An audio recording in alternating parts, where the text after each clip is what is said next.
The Louie Anderson Podcast. Oh, yeah, baby.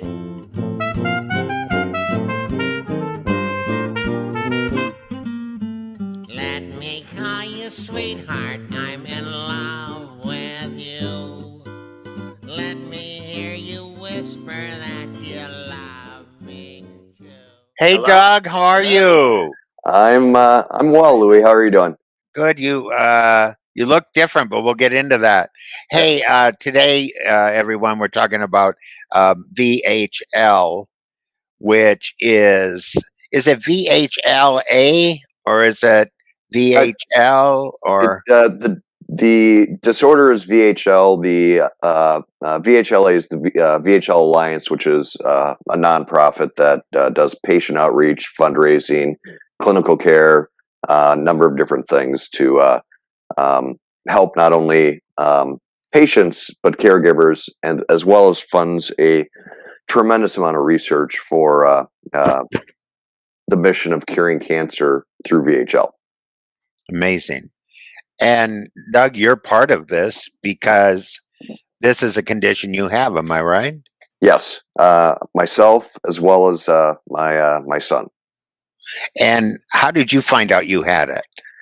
That's a really which, by the way, Louie, thank you very much for doing this. Oh, my pleasure. It's been, we've been friends for years, and you've always been generous with your time, generous with just kind of who you are. So appreciate you agreeing to do this and doing this. So again, thank you. We've been friends for years. VHL but VHL is the condition. When did you find out you had it? I found out about 8 months after I had 8 strokes as a result of what are called pheochromocytoma, which is a type of tumor in the adrenals. And it's one of the manifestations of VHL. And one morning I woke up, I had one leg that was numb and thought it was a pinched nerve or something like that. And then within an hour, left hand went completely weak. So I drove myself to the hospital. Shanna was out of town with the kids. And they tossed me in the MRI machine. And so, yeah, 8 strokes as They a result. tossed you what? They tossed you what? Into the for an MRI, a brain MRI. MRI. Because you broke up there a little bit. But Sorry. so just like any good Minnesotan, you drove yourself. Exactly. Drove So myself. true. And then, despite the fact that I had very, obvious symptoms and something going on, I'm sitting there after, and this is so Minnesotan as well, after about a half hour of waiting for them to, figure out what's going on, I start putting my, take off the hospital gown, put my clothes back on. I'm like, this is ridiculous. It's not a big deal. And just as I'm getting dressed, the doctor walks in and he goes, "Where are you going?" And I'm like, "I'm going home. I feel fine." And so he's like, "No, you're not going anywhere. You had 8 strokes." It's like, 8 holy, strokes. Did that scare you to death? scared the crap out of me. You could say anything here. Yeah, I mean, it was one of those things. I was, 42 years old, and I'm like, all right, well, I guess lifestyle caught up with me, and so I ended up going through the next 3 months of getting kind of bounced around from specialist to specialist up here in the Twin Cities, trying to figure out what was going on. And so I had 3 biopsies, and first it was, you've got a leukemia, then it's now maybe it's lymphoma, maybe it's some other form of cancer. And so finally, went down to Rochester to Mayo, and within 2 weeks, and it was all outpatient, they had it completely figured out what it was. And so these tumors, got those removed December 23rd, which perfect time of the year to have a high risk surgery. Yeah. And ended up coming through the surgery great. Was out of the hospital before the end of the year. And where are your adrenals? they are just above your kidneys. Okay. And so this manifests in tumors, am I right? It's tumors throughout every major organ in the body. And so, even though they get plucked out, they can grow back. In my case, I don't have any adrenal glands. They actually took out the adrenals altogether, which And what does that cause? puts me on steroid replacement. So, if you ever see me popping pills out of here, it's hydrocortisone and fludrocortisone. And then I've got, my dexamethasone sodium phosphate that I have to carry with me in case I get a broken bone or something like that. I've got about 20 minutes. And so the adrenals, 20 minutes before you could die? essentially, yes. Oh. And so your adrenal glands produce steroids, different things that modulates heart rate as well as blood pressure. And so it sounds like a big deal. It turns out once you get used to it, it's kind of life as normal. But some other manifestations, and Let me stop you right for a second, if I can. That's right. We got a medical expert coming. I know, but no, I don't care about that. I care about your story, but I don't want to, people are not going to, was 42 an unusual age to find this out at, or is it usual? It's right around the average age of realizing it. Now, these tumors are slow growing, so they probably were, thinking back to my symptoms, it was my late teens, 20s that these tumors were continually progressing to grow. And, you can have spinal tumors, brain tumors, renal cell carcinoma, kidney tumors. It's across the board. My personal manifestations have been to the spine, and I've got a surgery coming up here in 10 days or something like that. Are you scared for this? I think every surgery scares people. And when you look at the side effects of the surgery, and number one is death, it's like, okay, well, is that standard verbiage, or you've been looking at my medical records and that's why you put it first? Which I think again, standard verbiage, but you've got to trust your medical team. And one of the things, as I went through this, that I became like my own best advocate. And I was lucky enough to have Mayo 90 minutes away. Right. And the people down there are amazing. And it's the medical team. It is every single employee down there. And I don't know if I ever told you this before, but there's an area where you do blood draws in the Hilton building downstairs, and they're currently remodeling it. But and so this might go away, but they have this string of lights that go all the way around. And I've been down there at 7 a.m.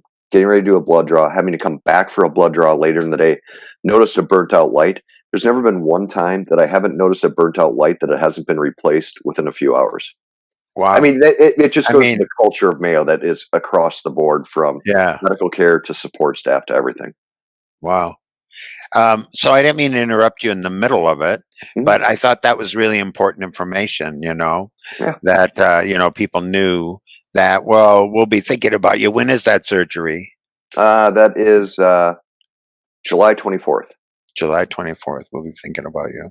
Thank you. I appreciate it. And people can go to VHLA, the Alliance, and find out more about this and be able to view this particular video, I would imagine, as soon. So I think it's VHL.org. It's VHL.org. Okay, and so Doug, I think I might have called you Mike again. I'm really sorry. It's because you shaved your head. Exactly. Want to tell us about you shaving your head? Yes. Yeah. It was. The pandemic's kind of changed how everyone operates, and just goofy stuff has happened, and good goofy stuff. And so we were having, it was me and some other VHL patients and some staff. And so we were doing the Zoom cocktail thing and just spitballing on, fundraising ideas and things like that. And somebody brought up, let's shave our heads and raise money that way. And so it went from a couple of cocktails over Zoom to shaving our heads, I think 2 weeks later. And there was just a great response. So we all went out. We chose who it was that was going to shave my head. I had my son, Van, shave my head. Who also has this, yes, this condition, right? Mm-hmm. and he's tremendous. One of the both my kids are, and he every year, part of being a VHL patient, we go in for screenings, so MRIs, blood tests, things like that. And so an 11-year-old kid, once a year, going down to Mayo for 2 days, and he doesn't bat an eye. He's just like, an amazing kid that is actually becoming his own best advocate. And he does something. One of the people that we see is a geneticist every year, and super patient person, great personality. But Van, every year for the past 5 years, will stump him with a riddle at the end of the appointment. Oh, and wow. That's so good. So does he also have to carry around that medicine in case he breaks a? No, that's just because I had the manifestations with the adrenal. Yep, and so he may not get anything, and there's I think a 90% rate of some manifestation by the age of like 60, but who knows? And realistically, and Heidi might can expand on this, but when we talk about curing cancer through VHL, what that is that there is a belief that is a key component for curing not just tumors related to VHL, but other forms of cancer as well. And so there's been 8 drugs that have gone to market as a result of research related to VHL. And there's another one that's in trials right now that has been extremely hopeful. I serve on the board of the VHLA. And so, I get to do patient outreach calls and just how you doing? Tell me about, what's going on in your life. And these stories are so compelling because it is, an expensive disease to have. But does insurance cover it? Insurance has generally been good, but it really depends on the insurance company. I mean, we've all dealt with, insurance companies just being a pain in the ass, and right. Then that's all of us. I mean, everybody. But these stories of how people like muscle through when they've had, there's one gentleman, Manuel. He's had, I think, 37 brain surgeries. Wow. And there's other people that they'll have a surgery a year for 5 years, and then they don't need to do anything. And so it's but the spirit is remarkable. And I say if you're going to have a genetic cancer syndrome, VHL is the one to have for a number of reasons. Let's bring Heidi and the doctor on. And here is Heidi. Is it Leone? Leone. That's Italian, isn't it? It is Italian, yes. Dr. Orthon, right? That's right. Orthon is a beautiful name. And it sounds, and your last name? Iliopoulos, also a good Italian name. Iliopoulos, that's a Greek name, isn't it? Yeah. Because I work with a Galifianakis, so I can spot a Greek name. So welcome to both of you. I'll let them introduce themselves. They're going to do probably better than I can. Okay, great. So my name's Heidi Leone. I work for the VHL Alliance. I am the Director of Advancement, and I'm thrilled to be here. I feel like I have interacted with Louie over the last year or so. Doug is one of my favorite people. So yeah, mine too. Yeah. So thank you for having us on. Oh, well, Doug is such a interesting person that you don't know about him. He doesn't share troubles with anyone. So the troubles he may be having are difficulties or condition in this case. He doesn't necessarily throw it out there, although he has talked to me about it. But, he doesn't, he makes it, he's a brave soldier and a trooper in what he's doing, which is probably a good way to be when you have a condition like that. When you say, doctor? That's right. This is true. This is a good condition. This is a good spirit to have. And there are very good reasons to have this spirit, because I hope that I get a chance to tell you that things are changing. That's great. So tell me, doctor, how you got involved.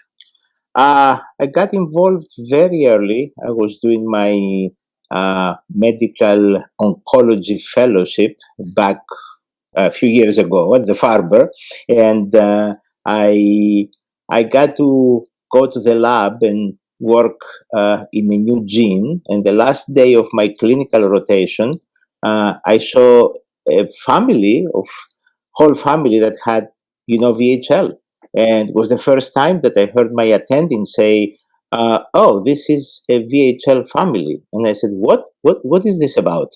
And that's was the first time that I heard about the disease and the condition. Then I went to the lab and we took this work into the lab, and the rest is history. So tell me how you explain to a patient that they have VHL. So I would say that there is a gene that the VHL, this gene has a mutation, which means it has been an abnormality. This abnormality makes the protein that's produced from this gene not to do its job, its real job. And the job that this protein has is go find some other proteins in the cell, grab them and destroy them. It's like kind of a cleaner, a vacuum of the cell. It takes away things that they shouldn't be there. So if your vacuum cleaner breaks down, your house, which is the cell, starts accumulating things that you don't want to have around. And these are bad things. And these are the things that they make the cell go from a normally behaving cell into a cancer cell. And so, how was this found out? When was this discovered?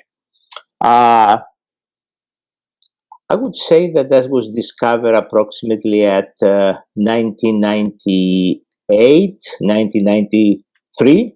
1993. Oh, the Wow. gene, no, the VHL gene was discovered in 1993. Yeah. Yeah. The function of it was more into the function of it was discovered about 5 or 6, 7 years later. Wow. So, doctor, when you do tell them, people must be alarmed and must be very frightened, right? Yes. But there's hope in this, right? There's lots of treatments that are working. Am I right? Yes, you're absolutely right. So first of all, the fact that somebody knows that they have VHL is a great thing, because troubles come when you don't know about it. Because when you know you have VHL, what we can do is that we can look with MRIs in the brain, in the spine, in the abdomen. We put your whole body under surveillance so that when tumors develop and they're small and tiny, we can pick them out. Sometimes I know it's a little bit of an exaggeration, but I tell people with VHL, hey, you're lucky. Nobody else gets to get an MRI of their abdomen once a year. So anything that can go wrong, we will find it. And isn't it true that situation, yearly MRIs, has also caused this this research to cure other things? While you're working on that, Doug was talking about that. So in the curing of, or at least the research and the treatment of this disease, you've been able to cure some other things. In fact, you guys are looking for the cure for cancer through VHL, correct? Yes, because the way that things work in a household has a fundamental logic. The way that the vacuum cleaner works is very good to the ways that the electricity works. And every household has the cell, which is a very organized one, has a backup of several vacuum cleaners. By understanding why one of them is not working, you get so much knowledge and in understanding why everything else can go wrong. And the next cancer cell for another cancer may have another protein, which is defective. So there are fundamental knowledge that's produced by studying VHL that can be expanded to many, many other cancers. So let me ask you one more question, then we'll get over to Heidi. But here's the question I have. If you get that MRI, Yes. and where is the worst place for the patient? to find the tumors? Um, Or is there one? I'm not sure that there's a worse place. I would say that there are places that there can be more difficult. They have more. That's what I meant. Yeah. Yeah, So let me say, what is the most difficult place to get rid of that, to get that tumor out of there? there are some spots in the brain, not all the spots in the brain, some Yeah. spots in the brain that their location is very difficult. But let me take the opportunity here to say that so far, the way we treat the disease has been surgery and observation, but this is changing dramatically because, as Doug said, there is trials that are going on right now with a pill, an oral medication that you can take and you can see tumors shrinking and you don't have to go to surgery. So it's not a belief. There's a certainty that over the next 1 or 2 years, the way to treat even these difficult tumors will change dramatically.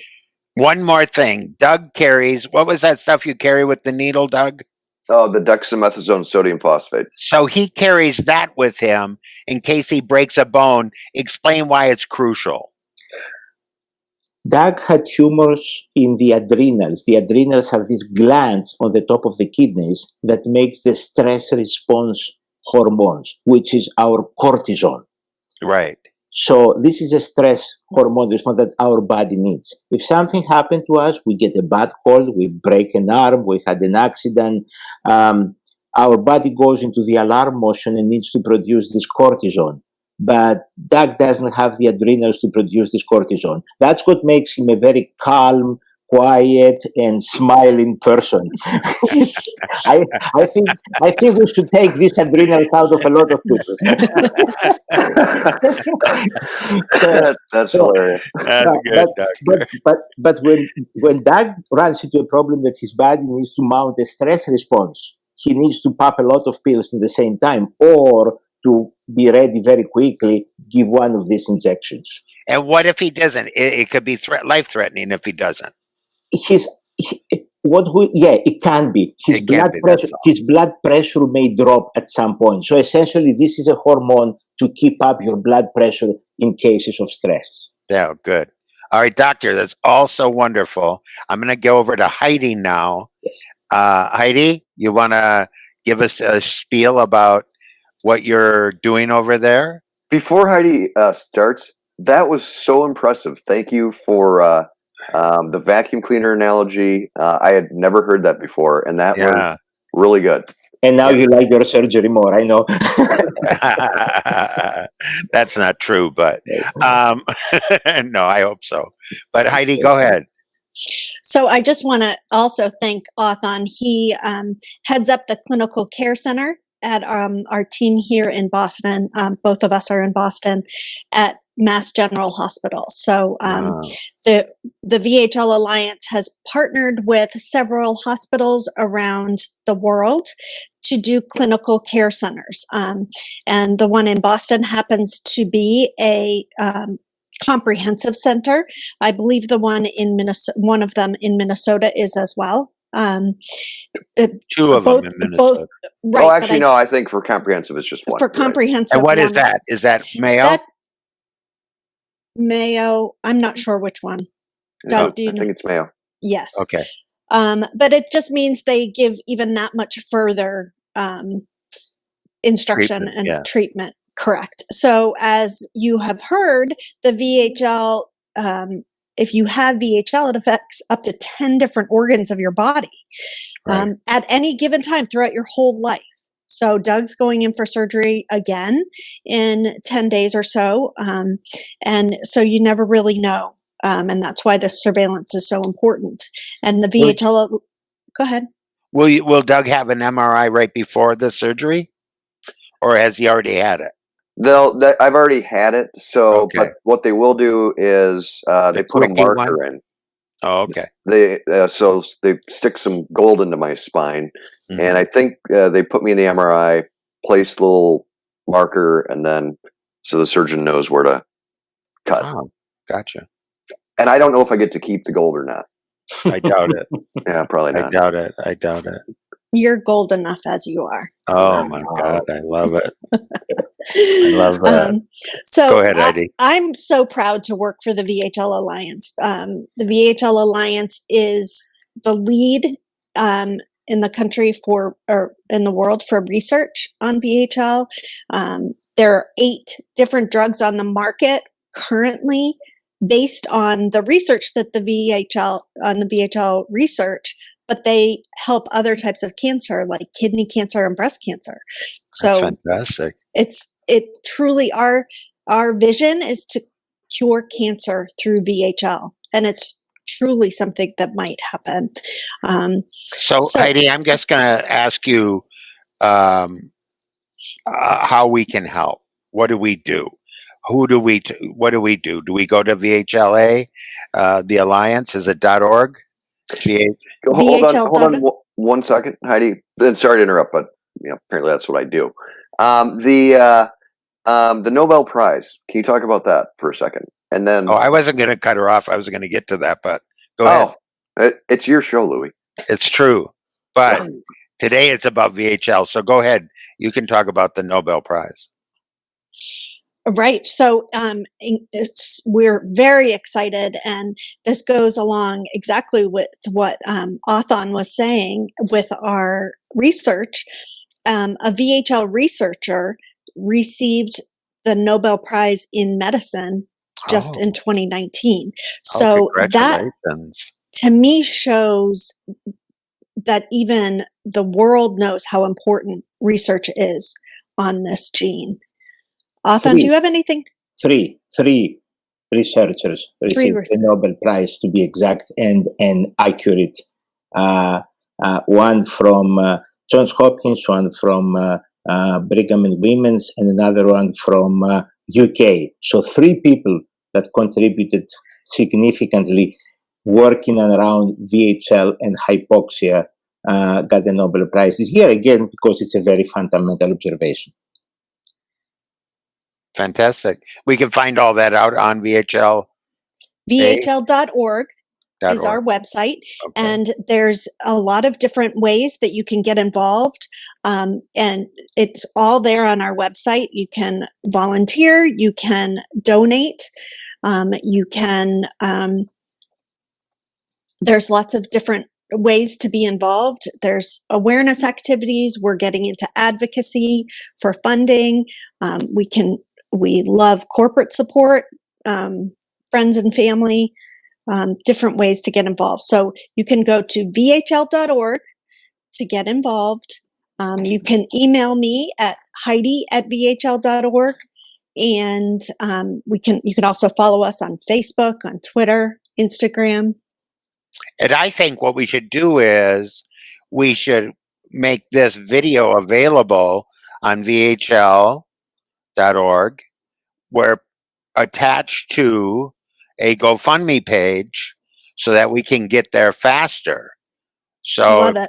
love it.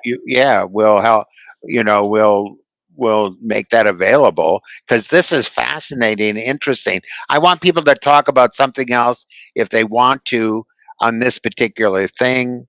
Like Heidi, how'd you get involved?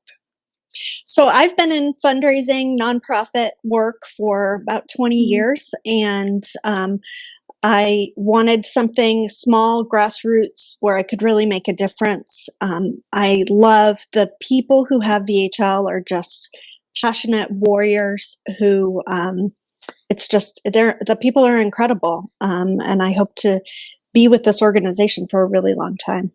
That's so great. And Doctor, do you still stay in contact with that family that you got to, that inspired you really to take another look at this particular gene? Unfortunately not, but I was hoping that this family found me later and they're part of the MGH crowd that we follow right now.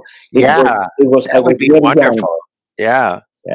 And is there an organization among, Doug, obviously, you are connected to many people or some people. That's how you did the clip for cancer. Was that it? Did I get it right?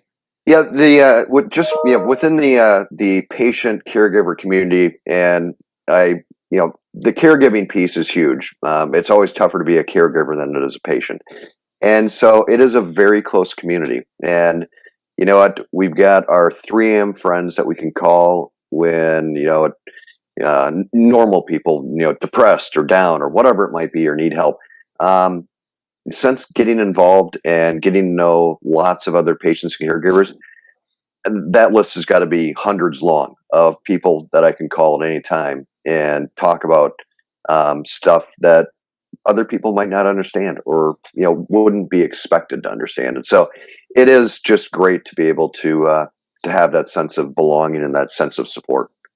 And boy, as soon as we get to perform again, this would be a wonderful benefit that I'd love to be a part of, doing a fundraiser, for whatever part that I can be of help. I think what the really interesting thing is, it seems like it is a family.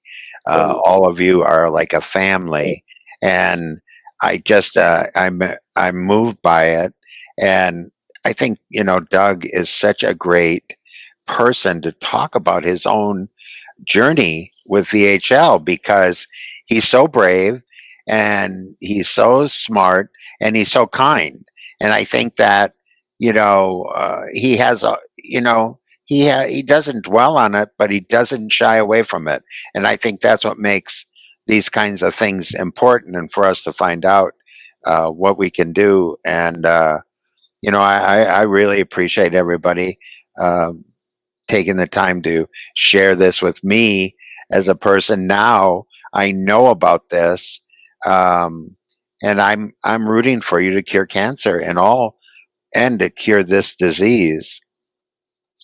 Louie, thank you for the kind words. Or this ailment, or find a antidote for it. Yeah. I didn't hear you, Doug. Oh, I just said thank you for the kind words. Thank you, for having us on. Yeah. Remember that one time that you had to go over to Cub Foods, and so I drove you over there? Yeah. And then we were walking around Cub Foods, and then we started that ridiculously stupid game. You have to just refresh me. What was it? Healthy or unhealthy? So healthy or unhealthy. And so we'd stalk people through the grocery store. Louie's just doing some grocery shopping. And so we'd identify, what is the next item that person is going to put in their cart. Right. And so I don't know if we actually had money on it or not, but let's hope so. It's a tremendously complicated game because you have to assess, did they have their shoes fully on, or did they just slide their toes in and show up at the grocery store? Are their clothes dirty or not dirty? So, for the kind words that you gave, you'd be a little cruel, I suppose. I'd have been uncomfortable having us follow people around.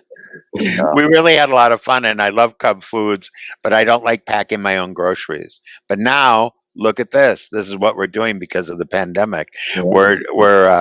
We're being extra careful. I hope that you guys have great success. Doug will be thinking of you. Am I right? The 23rd? 24th. 24th. I'm always a day late, or a day early. It's better to be a day early, but we'll be thinking about you, and we'll do an addendum to this. Is that what they call it? After your surgery and after you're done recovering, to see how it went. Excellent. And I'm available anytime that you want to promote something, Dr. Heidi, Orthon. Orthon. Thank you. And, yeah, very, very, very informative, very fascinating to me. And I love you all. I send all your families and you lots of love, lots of kisses, lots of hugs, and just don't hesitate to contact me if you need my help. Love you, Louie. All right, you guys. Take care. And people, once again, VHL.org. Go there. Familiarize yourself. You may know somebody who has this and they haven't mentioned it to you. That's the kind of thing it sounds like it could be. So whatever you can do to help, we really appreciate it. I love you guys. Thank you so much. And check out VHL.org. God bless you all. Thanks, Louie. Bye. The Louie Anderson Podcast. Oh, yeah, baby.